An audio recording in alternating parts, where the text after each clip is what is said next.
The Northman is a gorgeous, bloody epic with ancient revenge tropes. This is Nerdist Now. After director and mega nerd Robert Eggers carved a niche for himself making visually arresting historical films with supernatural and folkloric overtones, we here at Nerdist were very excited when he announced that his follow-up to The Lighthouse was going to be an ancient Viking epic, and he for sure delivered on that. We're gonna do our best to keep this review spoiler-free, but if you want to read about it in all the gory details, Kyle Anderson has you covered in his review on Nerdist.com. And if you want to go into this movie completely blind, make like Ethan Hawke's head and roll on out of here. Father! Still here? Great. Right off the bat, one of the most impressive elements of The Northman outside of its scale is the attention to the detail of the period in which it's set. The scope of something like this is massive, utilizing the vast frigid landscape of Iceland to explore several different cultures melded through pillaging and slavery. Norse, Celtic, Rus, and Pict characters all occupy the screen at the same time, and they feel different and distinct in their own particular ways. It truly feels like a journey through history that hasn't been seen on screen quite like this before. The story overall is one you've probably heard before in one way or another. A young Norse prince named Amleth witnesses his father, King Arvandil, played by Ethan Hawke, murdered at the hands of his uncle Fjolnir. Amleth's mother, Queen Gudrun, played by Nicole Kidman, is then taken as Fjolnir's new queen. Amleth manages to escape in a boat and vows to return one day to avenge his father, rescue his mother, and kill his uncle. Years later, Amleth is now a Viking raider portrayed by the beefiest Skarsgård of them all, and no, I'm not talking about Stellan, that was a suit he was wearing in Dune. I'm talking about Alexander.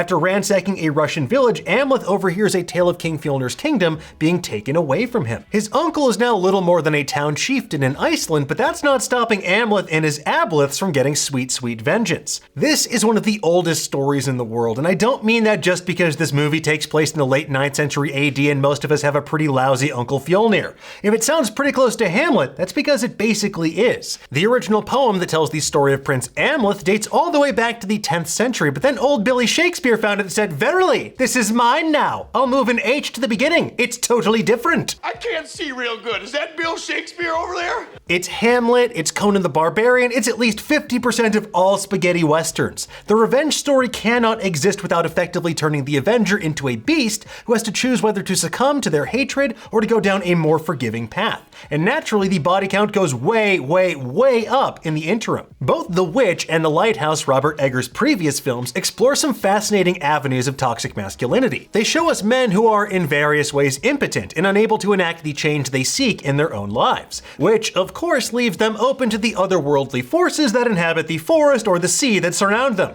You know, I would like to live deliciously now that you mention it. What can I do to make you live deliciously today?